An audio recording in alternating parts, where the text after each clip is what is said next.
Hello, student leaders. This is Dr. David Roos, and I apologize I'm not able to be there live on a Zoom call.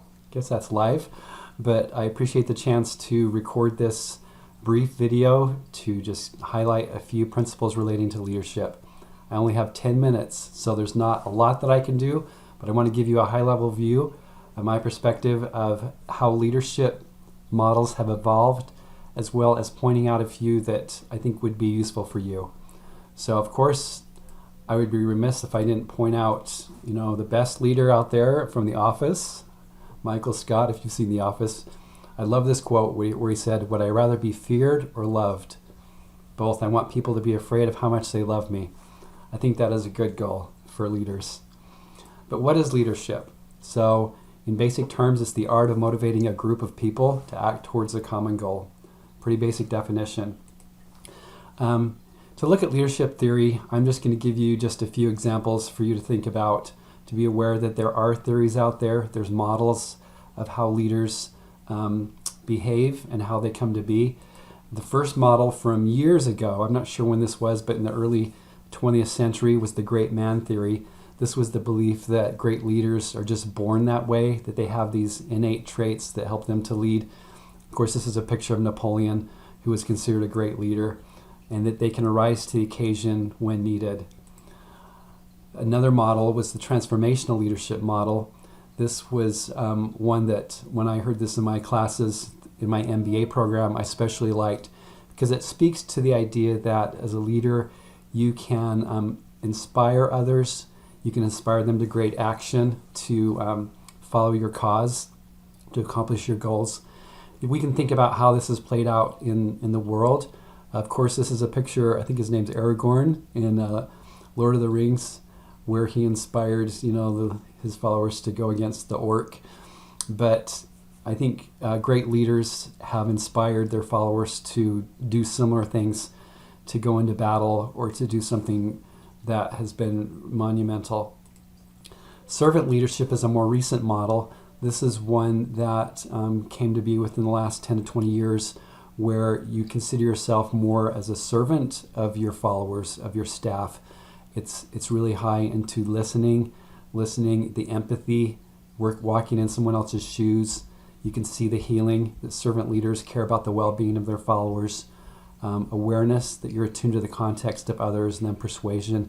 You can offer clear and persistent communication. I think this is a good model to use in your positions as you think about your fellow students and the concerns that they have, that you're very empathetic, that you're listening, and that you're in your roles to serve your fellow students. Some additional points about servant leadership that I won't go into for the sake of time, but you can see that they do have a stewardship. They take this responsibility in their role, and they have a strong commitment to growth. You don't have to prescribe to a specific model. There's different parts to these models that you might go, yeah, that's me. That really characterizes my theory of leadership, but I just want to make sure that you're aware of them. One that I particularly like is the style theory of leadership, where depending on the circumstances, you adopt a different style of being autocratic, which would be a leader who is having to be very directive and just giving specific direction. You can think of circumstances where that would make sense. On the other side is democratic, where you are looking at making it more of a supportive decision. This leads into this model of where, depending on the maturity level of your followers, of your staff, you would use different approaches. So on the far right, where you see the directing behavior, it's highly directive. Think about McDonald's. If you were a supervisor in McDonald's and your staff were fairly untrained, you would need to be more directive, giving them specific, here's how to make a hamburger, for example. On the left side is low direction, the delegating model. This would be like if you were leading a group of scientists at Los Alamitos, and they pretty much knew what they were doing and didn't want you to get in their way. And then in between is the supporting and coaching model. That's where I think most leaders should reside, in terms of flowing between being supportive and also coaching, where you're helping your staff understand their responsibilities. So the idea behind this that I really like is that you can be flexible. So there's times when you have to be directive and be very specific in giving your direction to your staff or to your, in this case, to your peers. And then other times you can be more supportive depending on the circumstances. Finally, I just would point out what I really think is a very recent trend, and that's the strengths-based leadership. Hopefully you all had the chance to participate in the StrengthsFinder survey where you were able to identify your own strengths. Well, this also applies to leadership, that within leadership you try to leverage your own strengths and the strengths of others to achieve their results. So it's very self-looking in at what you are very adept at doing, and that you use that to your advantage.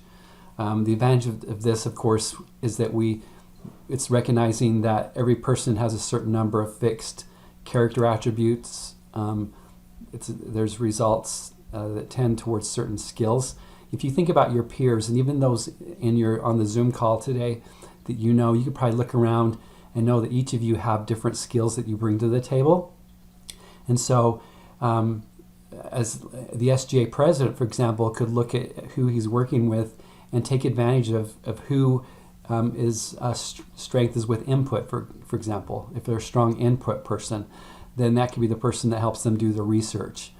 So that's, I think, a great model to use. Of course, with StrengthsFinder, you can see these are the different themes or strengths that apply to you. I'll just go ahead and share if you're quite curious, these were my top 5 strengths. So I'm a learner, I have input, responsibility, positivity, and connectiveness.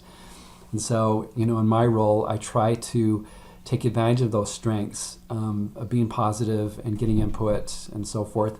So I think that's a great model. If you haven't had the StrengthsFinder yet, you really should take advantage of that. We do have codes that we can make available for students who haven't taken that yet.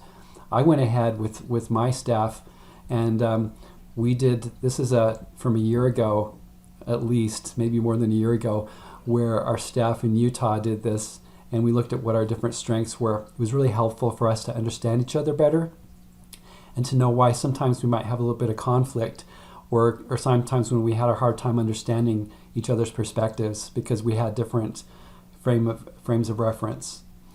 So finally, I would just say that that as leaders, that you should all be an example of professional behavior.